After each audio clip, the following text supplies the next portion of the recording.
আগারগাঁওয়ে নির্বাচন কমিশন এসেছে এনসিপি প্রতিনিধি দল। এ বিষয়ে বিস্তারিত জানাতে আমাদের সাথে যুক্ত হচ্ছেন সহকর্মী রিশাদ হাসান। রিশাদ, কি বিষয় নিয়ে আলোচনা করতে নির্বাচন কমিশনে গেছেন এনসিপির নেতারা, জানাবেন। অসংখ্য ধন্যবাদ। ঠিক কিছুক্ষণ আগে, এখন থেকে মাত্র 3 থেকে 4 মিনিট আগে এনসিপির যে নেতারা তারা এখানে এসেছেন, একটি প্রতিনিধি দল তারা এখানে এসেছেন এবং আপনি জানেন যে তাদের আজকে একটি জুলাইকে কেন্দ্র করে একটি বড় অনুষ্ঠান রয়েছে। তার পাশাপাশিও কিন্তু আসলে তারা নির্বাচন কমিশনে এসেছেন, তারা নির্বাচন কমিশনের সঙ্গে সাক্ষাৎ করতে। ঠিক কিছুক্ষণ আগে তারা এখানে ভেতরে প্রবেশ করেছেন।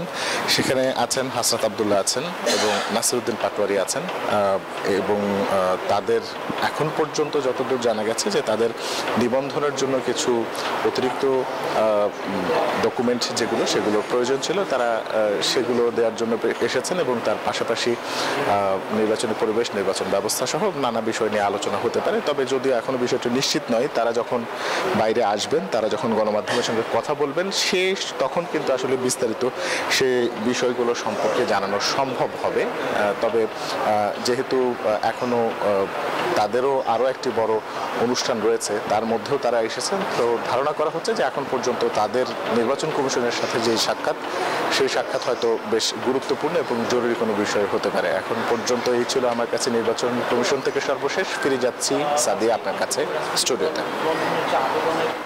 রিশাদ, ধন্যবাদ আপনাকে। বান্ডেল থাকলে প্রতি সেনমানিতে টাকা বাঁচবে।